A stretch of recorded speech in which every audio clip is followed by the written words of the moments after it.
3장 자살의 심리학, 사무라이의 죽음, 명예롭거나 혹은 두렵거나. 자살하는 사람들이 점점 늘고 있다. 신문, 사회면을 보면 자살 사건을 다룬 기사가 끊이지 않는다.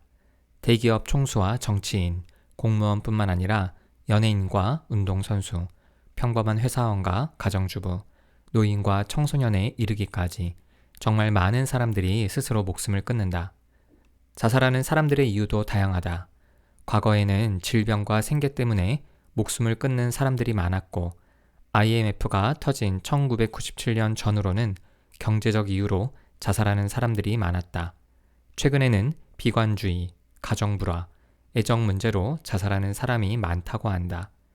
2005년 한 해 자살한 사람들은 1만 4천 명이며 하루 평균 38명이 목숨을 끊고 있다. 그리고 자살률은 10만 명당 24.2명으로 OECD 국가 중 1위다. 그렇다면 우리는 자살을 어떻게 이해해야 할까? 자살을 그저 죽음의 한 형태라고 인정할 수 있을까? 인간을 포함한 모든 생명체에게 삶과 죽음은 피할 수 없는 통과 의례다. 더 나아가 모든 생명체에게는 생명을 유지하고자 하는 기본적인 욕구가 있다.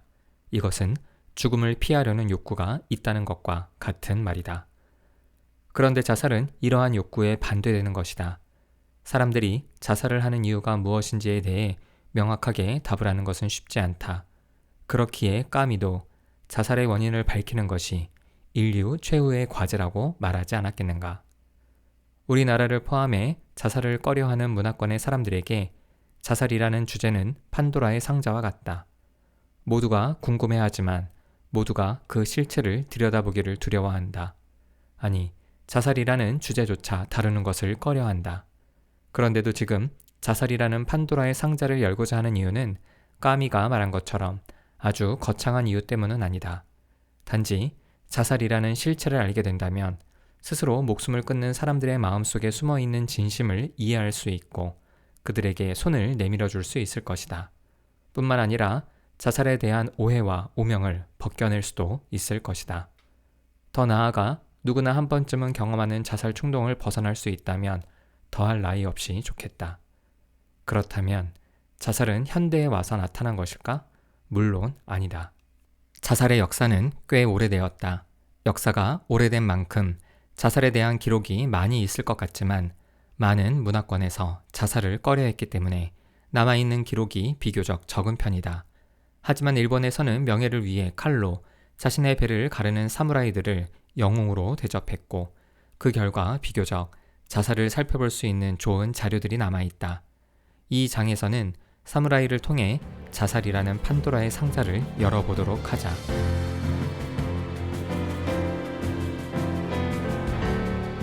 무사의 자살은 무죄 혹은 유죄?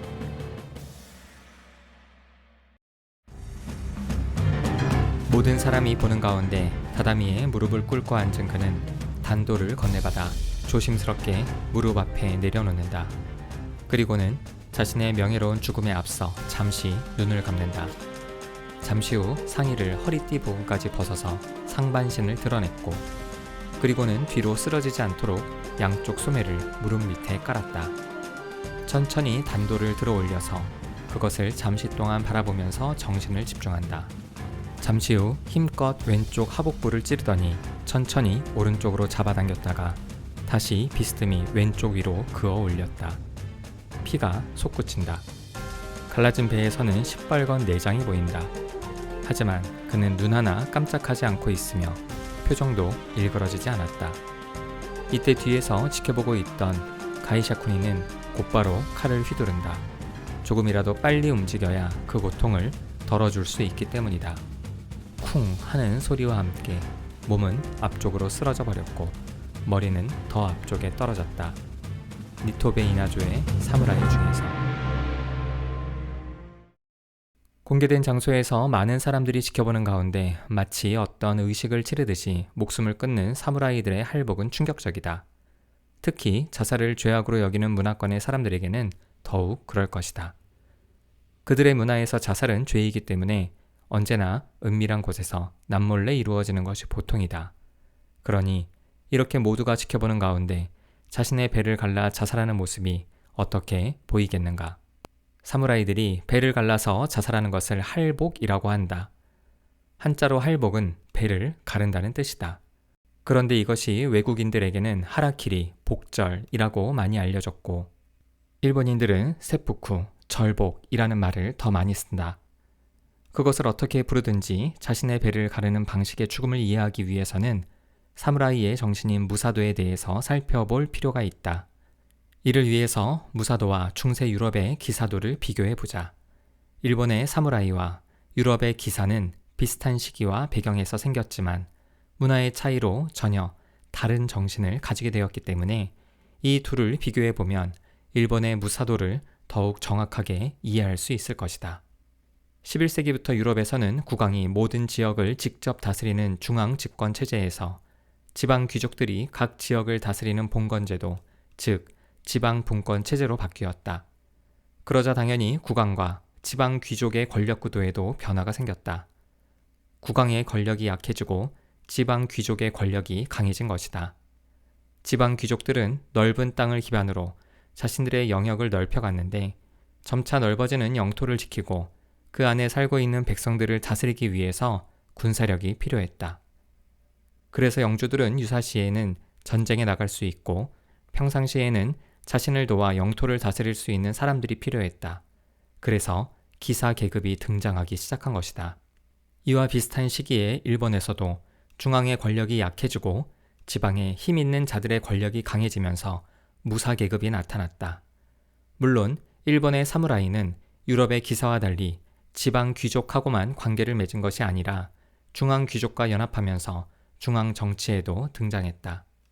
그 결과 13세기 초에 서쪽에서는 귀족 정권이, 동쪽에서는 무사 정권이 들어섰다.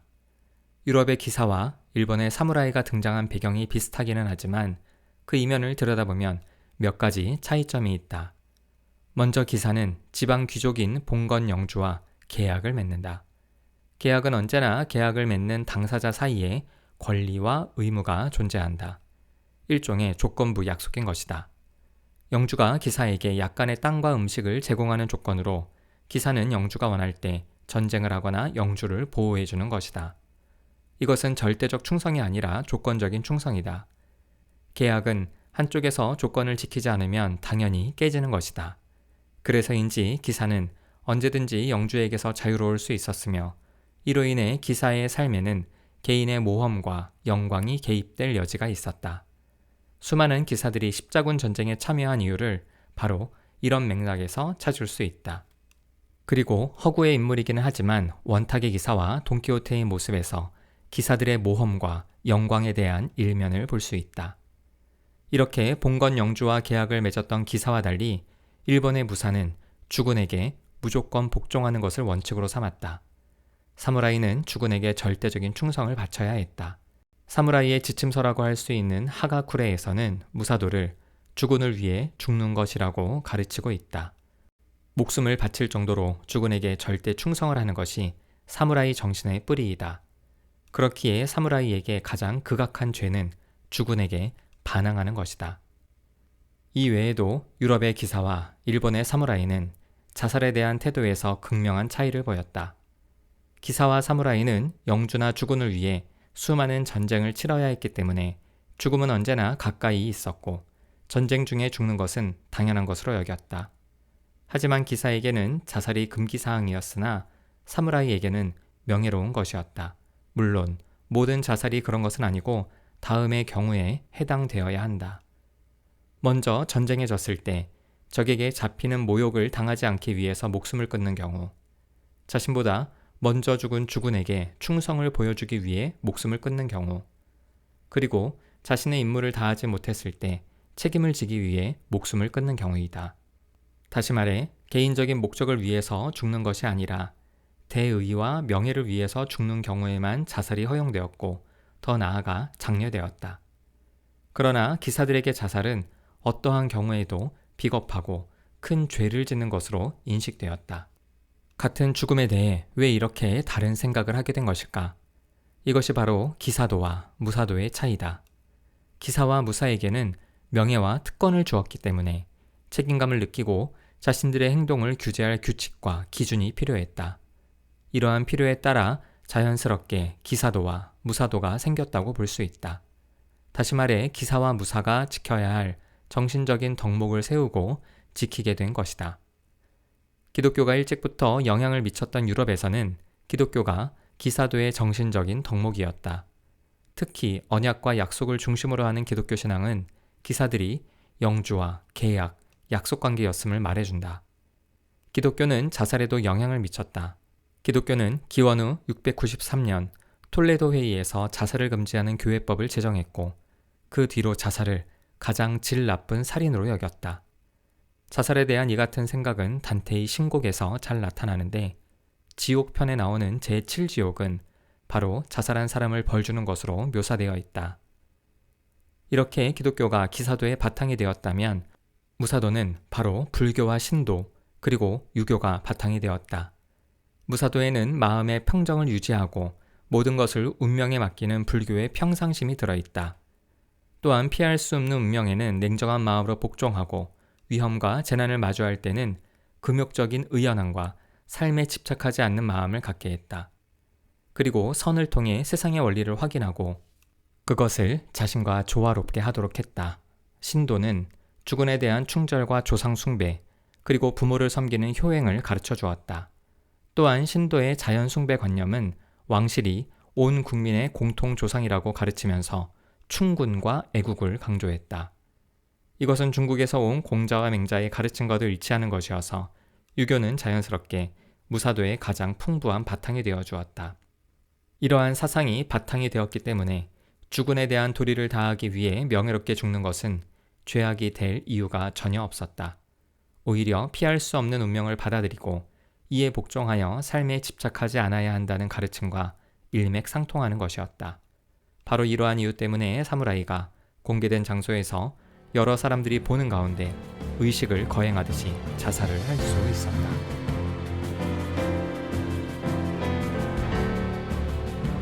자살은 개인의 선택인가, 사회의 문제인가?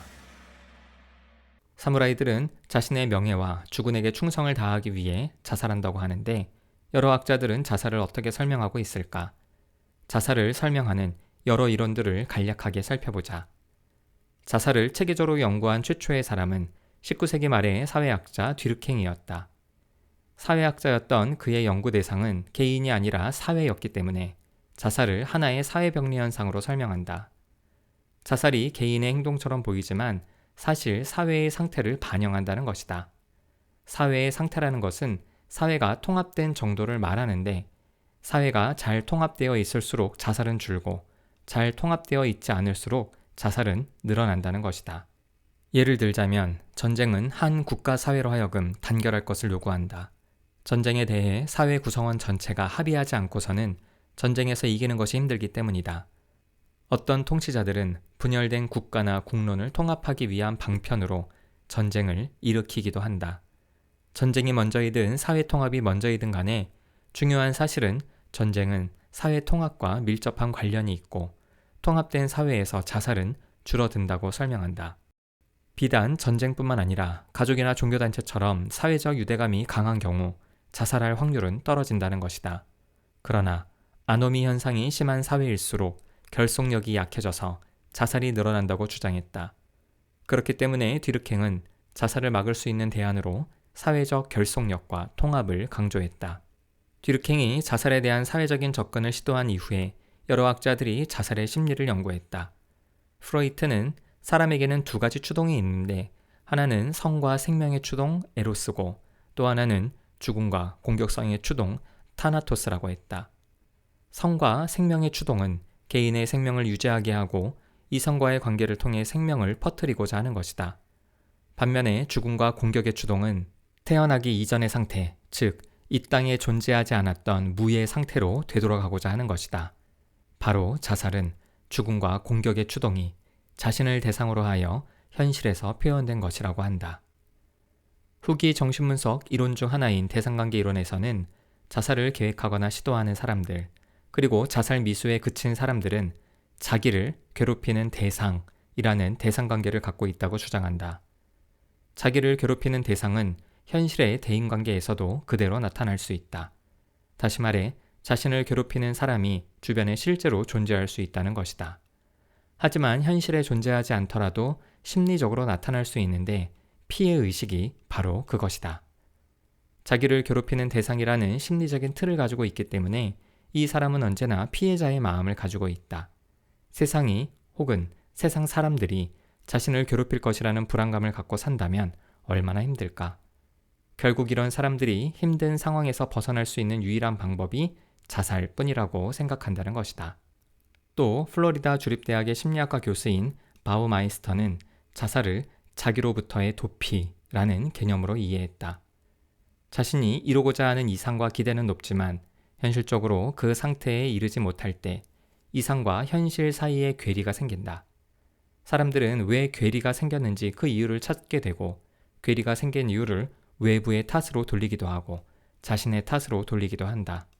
만약 외부의 탓으로 돌리면 비난과 부정적인 평가가 외부를 향하겠지만 자신의 탓으로 돌리면 자신을 비난하고 부정적인 평가를 한다.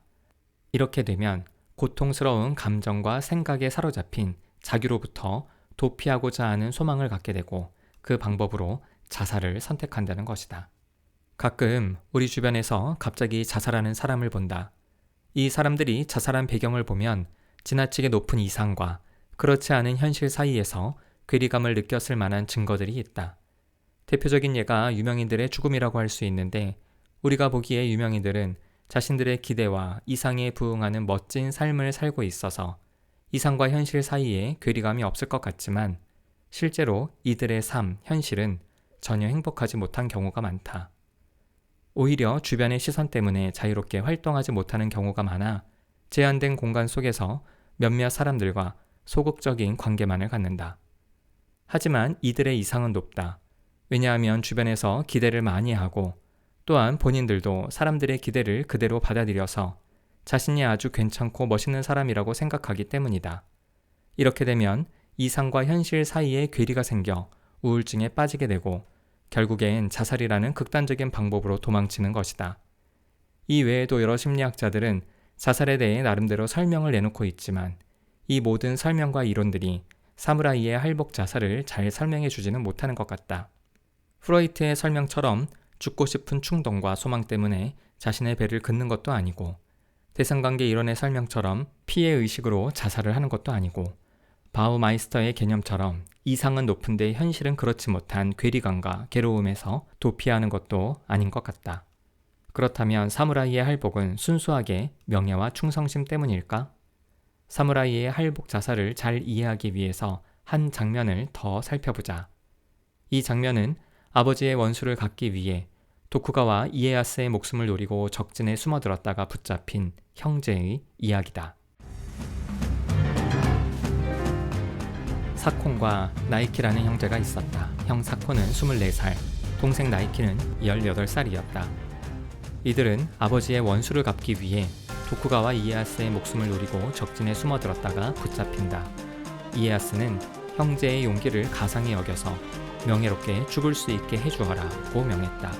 일족의 남자들을 모두 처형하고 형제들의 막내인 8살 난 하치마까지 죽이라는 명령이 떨어졌다. 결국 세 형제는 처형 장소인 사원으로 끌려갔다. 큰형 사코는 막내에게 너부터 배를 갈라. 실수하면 안 되니까. 내가 뒤처리를 해줄게 라고 말하자 막내는 저는 지금껏 할복하는 것을 본 적이 없어요. 형님들이 하시는 것을 보고 그대로 따라하겠어요 라고 대답했다. 두 형은 눈물을 글썽이며 미소를 짓고는 그래 그렇게 하자. 과연 너는 어디에 내놔도 부끄럽지 않은 자랑스러운 아우다 라고 말했다. 막내를 가운데 앉힌 뒤 사콘이 먼저 왼쪽 배에 칼을 꽂으며 말했다. 하치마 잘 보거라. 너무 깊게 그으면 뒤로 넘어지니 몸을 앞으로 숙이고 무릎을 고정하도록 해야 해. 나이키도 마찬가지로 배를 그으며 말했다. 눈을 부릅뜨고 있어야 해. 안 그러면 아녀자 같은 표정으로 죽게 되니까. 칼을 든 손에 힘이 빠져도 용기를 내 그어야 해. 하치마는 형들이 숨을 거두자 조용히 옷을 벗고 형들이 가르쳐준 대로 할복 의식을 끝냈다. 니토베 이나조의 사무라이 중에서 두 형제는 아버지의 원수를 갚으려고 적진에 뛰어들었다가 뜻을 이루지 못하고 할복 자살로 죽음을 맞았다.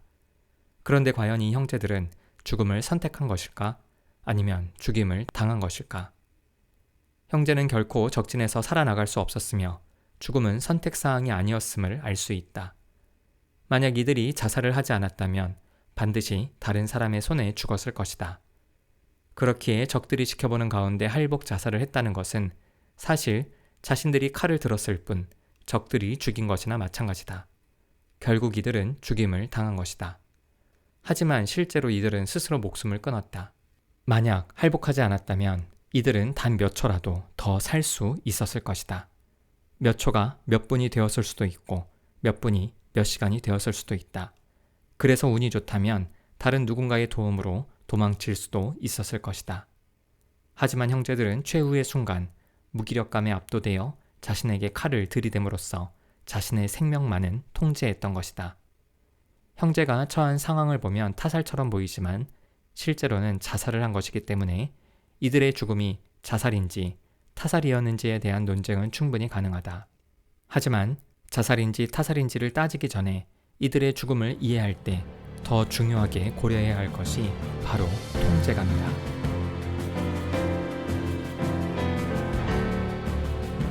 홈그라운드에서 승률이 높은 이유는 심리학에서 중요하게 다루는 개념 가운데 하나가 바로 통제감이다. 사람에게 통제감은 아주 중요하다.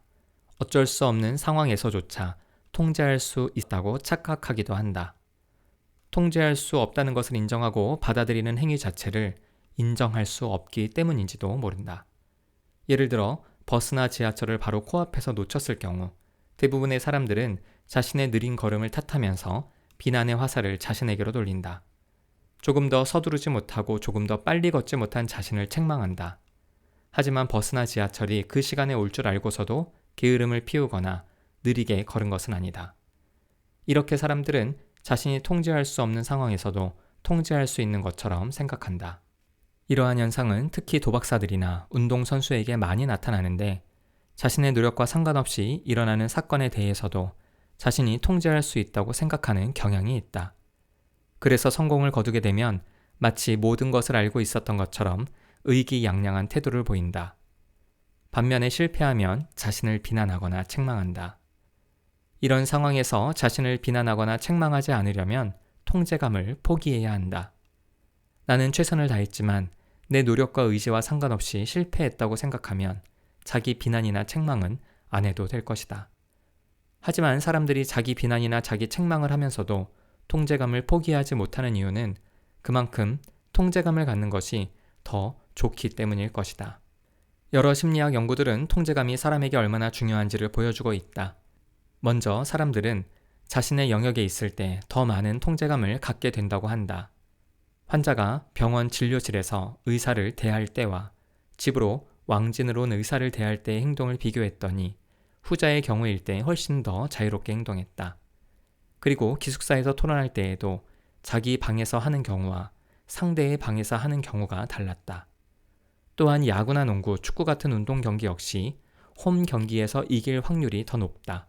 흥미로운 사실은 운동선수들의 남성 호르몬을 조사했더니 원정 경기와 비교했을 때 홈 경기에서 더 많이 분비되었다. 통제감은 인간이 자각하지 못하는 호르몬 분비나 행동의 변화에까지 영향을 미칠 만큼 중요한 요인이다. 통제감이 왜 그렇게 중요한지를 알기 위해서는 귀인과 연결해서 생각해 볼 필요가 있다. 1장 음모의 심리학에서 살펴보았던 귀인과 통제감은 아주 밀접한 관련이 있다. 우리가 귀인을 통해 얻게 되는 것이 바로 통제감이기 때문이다. 세상이 어떻게 돌아가는지, 다른 사람들은 왜 그런 행동과 말을 하는지 이유와 원인을 아는 것만으로도 우리는 상당한 통제감을 갖게 된다. 원인과 이유를 알면 상황을 예측할 수 있기 때문이다. 상대방이 왜 화를 내는지, 왜 기분이 좋은지, 왜 폭력을 쓰는지, 왜 잘해주는지를 알게 되면 그 사람을 대할 때 어느 정도 예측할 수 있다. 이렇게 귀인은 불확실한 미래를 어느 정도 예측할 수 있도록 도와주고 예기치 못한 상황에서도 어떻게 처신해야 하는지를 미리 생각해 볼 수 있기 때문에 귀인을 통해 통제감을 갖는 것이다. 이러한 통제감은 다시 말해 귀인을 통해 원인을 파악하고 미래를 예측하는 것은 인간의 생존에 유익할 뿐만 아니라 꼭 필요하다. 결국 통제감은 자신감을 갖게 하며 삶의 활력과 밑바탕이 된다. 그렇기 때문에 실제로 통제할 수 없는 수많은 상황에서도 우리는 마치 통제할 수 있는 것처럼 착각을 하는 것이다. 반면에 통제감을 잃었을 경우에는 어떤 일이 일어날까? 통제감을 잃었을 경우 나타나는 심리 상태는 바로 무기력이다. 아무런 힘도 없고 기대도 없으며 희망도 없는 상태를 의미한다. 심리학의 한 분파였던 행동주의에서는 동물을 대상으로 많은 실험을 했는데 그 중에서 펜실베이니아 주립대학의 셀리그만은 무기력을 연구하기 위해 개를 대상으로 동물 실험을 했다. 자신에게 주어진 고통을 통제할 수 없었던 개들은 나중에 통제할 수 있는 상황에서도 마치 통제할 수 없는 것처럼 행동했다. 자신에게 주어진 상황에 대해 전혀 통제할 수 없을 때 무기력을 학습하게 되며 이렇게 학습된 무기력은 통제할 수 있는 상황에서도 영향을 미친다는 것이다. 셀리그만은 학습된 무기력이라는 개념을 가지고 우울증을 설명했다. 우울증에 걸린 사람들은 자신이 감당할 수 없거나 통제할 수 없는 상황을 자주 겪게 되고 그 상황에서 무기력감을 학습하게 되어 결국 우울증에 걸린다는 것이다. 예를 들자면 사랑하는 사람의 죽음이나 이별, 그리고 크게 실패한 경험이나 심각한 질병은 인간에게 우울증을 가져다 주는데 이런 상황에서 통제감을 잃어 무기력해진다. 그래서 인간은 자신이 아무것도 할 수 없음을 뼈저리게 느끼게 되고 무기력을 학습한다는 것이다.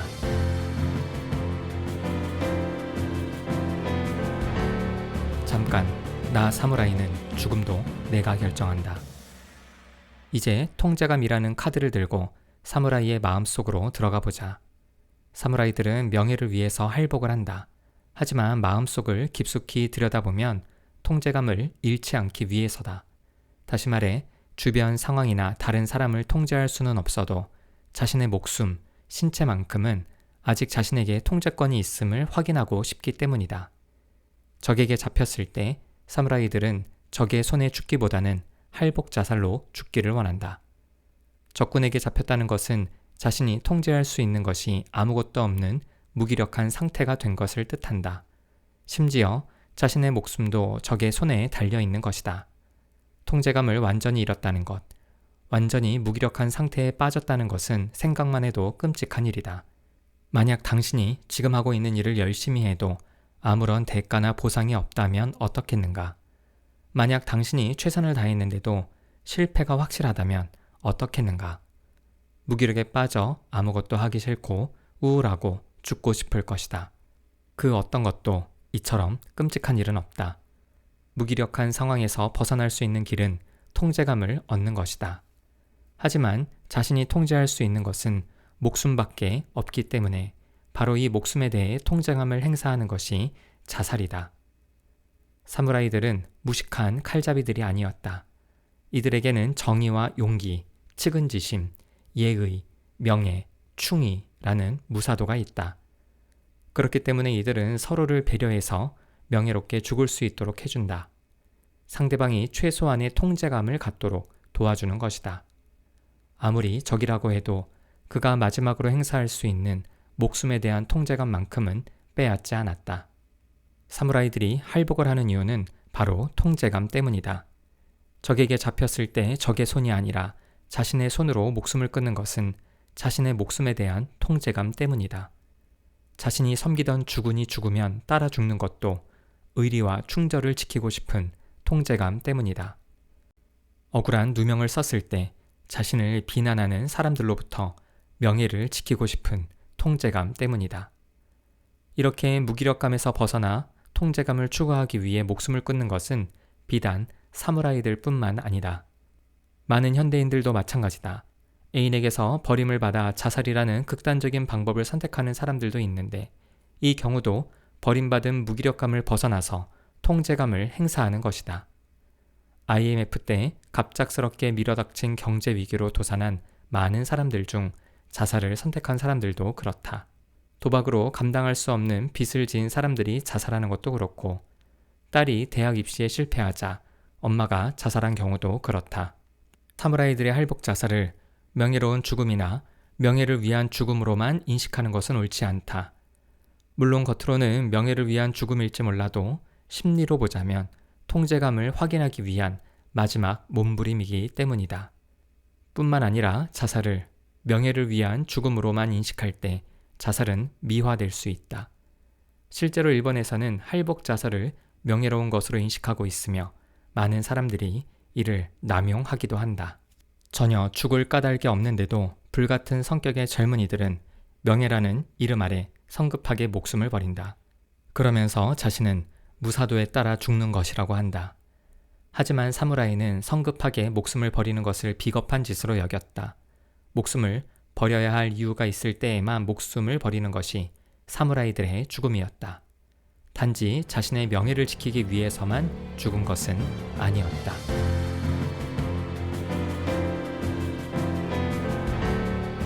사무라이의 자살은 선택이 아니라 포기다. 사무라이들은 용감했다. 그들은 세상과 자신을 완전하게 지배, 통제하려고 했다. 그래서 죽음과 무기력 앞에서 할복이라는 방법으로 자신의 목숨에 대한 통제감을 확인했던 것이다. 하지만 과연 할복 자살이 진정으로 무기력을 극복한 것이라고 할 수 있을까? 할복 자살은 무기력을 극복하기 위해 통제감을 행사한 것일지 모르나 다른 한편으로 이들은 무기력 앞에 힘없이 무릎을 꿇은 것이다. 적에게 잡힌 사무라이들은 어차피 죽을 수밖에 없다는 자포자기한 심정이었기 때문에 죽음을 받아들였던 것 같다. 앞에서 언급한 것처럼 이들의 죽음은 겉으로 보기에는 자신의 목숨을 스스로 통제한 자살이었을지 모르나 실제로는 죽을 수밖에 없는 상황이었기 때문에 타살이라고 할 수 있다. 그렇다면 자신의 목숨을 끊음으로써 얻은 통제감은 무엇인가? 자신의 목숨을 통제할 수 없는 상황에서의 자살은 자신의 목숨을 통제하고 있다고 착각하게 만들기 때문에 바로 거짓 통제감인 것이다. 진정한 통제감이란 죽음과 자살하고 싶은 충동을 이겨내는 것이다. 자신의 목숨을 통제하는 것이 아니라 죽음의 위기를 극복하는 것이 진정한 통제감이다.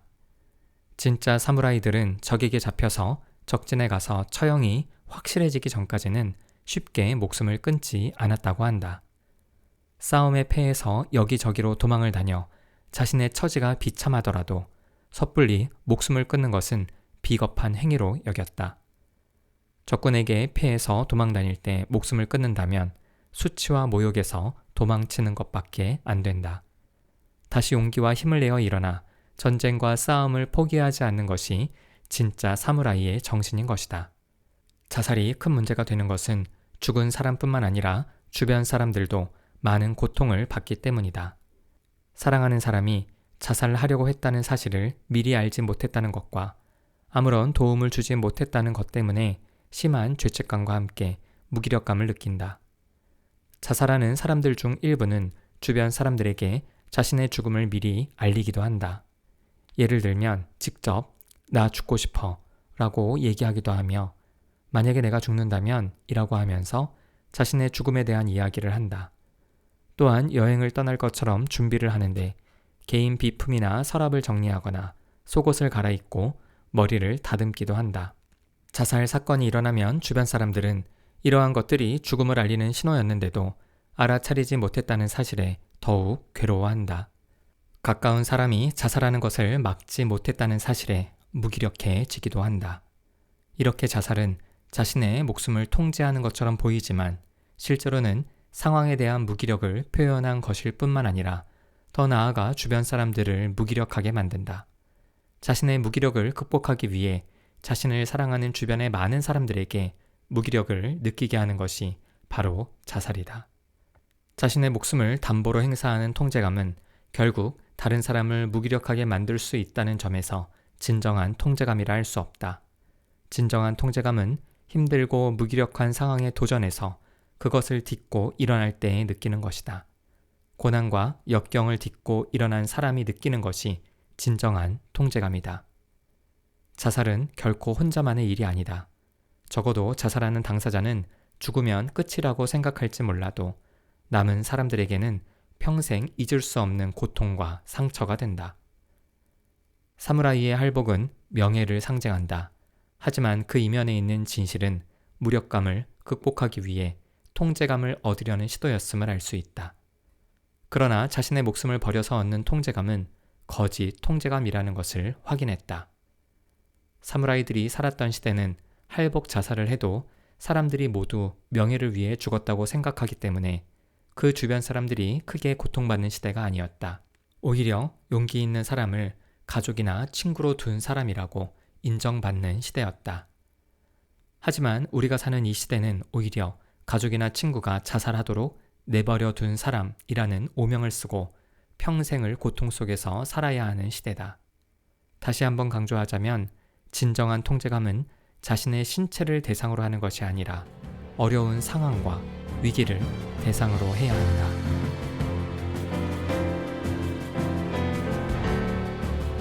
심리학 들여다보기, 무기력을 학습한 개. 셀리그만은 개를 대상으로 무기력에 대한 실험을 했다. 개 여러 마리를 두 그룹으로 나누어 각각 다른 처치를 하는 방식으로 실험을 진행했다. 첫 번째 그룹의 개들은 칸막이를 이용해 두 칸으로 나눈 상자에 넣었다. 칸막이는 개가 뛰어넘을 수 있는 높이였다. 두 칸 중에서 개가 있는 칸 바닥에 전기 쇼크를 주기 위해 철판을 깔아놓았고 다른 칸에는 아무런 설치를 하지 않았다. 철판을 깔아놓은 칸에는 개가 볼 수 있도록 경고 불빛도 설치했다. 연구자는 먼저 10초 동안 경고 불빛을 비추고 그 다음에 50초 동안 전기 쇼크를 주었다. 처음에 전기 쇼크를 받은 개는 괴로워하면서 이리 뛰고 저리 뛰다가 가운데 칸막이를 넘어 다른 칸으로 도망가서 전기 쇼크를 받지 않았다. 처음 몇 번은 시행착오를 겪었지만 실험을 되풀이하자 개들은 경고 불빛이 켜지면 전기 쇼크를 받지 않으려고 재빨리 다른 칸으로 넘어갔다. 두 번째 그룹의 개들은 칸을 나누지 않은 상자에 넣었다. 그리고 바닥에는 전기 쇼크를 줄 수 있도록 철판을 깔았다. 개들에게 전기 쇼크를 주기 시작하자 개들은 이리 뛰고 저리 뛰어 보았지만 상자 밖으로 나갈 수 없었다. 그리고 첫 번째 그룹과 달리 도망갈 수 있는 다른 칸도 없었기 때문에 전기 쇼크를 계속 받을 수밖에 없었다. 일정 시간 동안 계속 전기 쇼크를 주다가 중단했다. 그리고 조금 뒤에 다시 전기 쇼크를 주었다. 이렇게 서로 다른 조건을 경험한 개들을 대상으로 이번에는 같은 조건에서 실험을 진행했다. 같은 조건이란 바로 위에서 말한 첫 번째 칸막이 상자에 두 그룹의 개들을 모두 넣은 것이다. 연구자는 먼저 10초 동안 경고 불빛을 비추고 그 다음 50초 동안 전기 쇼크를 주는 등 장치와 절차는 모두 첫 번째 그룹에서 했던 것과 똑같이 했다. 이러한 조건에서 첫 번째 그룹의 개들과 두 번째 그룹의 개들은 어떻게 반응했을까? 쉽게 예상할 수 있듯이 첫 번째 그룹에서 전기 쇼크를 피하는 훈련을 받은 개들은 전기 쇼크를 받자마자 이번에도 역시 다른 쪽 칸으로 넘어가서 전기 쇼크를 피했다. 하지만 두 번째 그룹의 개들은 칸막이를 넘어 다른 칸으로 가면 전기 쇼크를 피할 수 있었지만 아예 전기 쇼크를 피하려고 하지도 않았다. 바닥에 엎드려서 전기 쇼크를 온몸으로 받고 있었다. 개들은 정말 포기한 것처럼 보였고 무기력을 학습한 것처럼 보였다. 바로 이것이 셀리그만의 그 유명한 학습된 무기력 실험이다.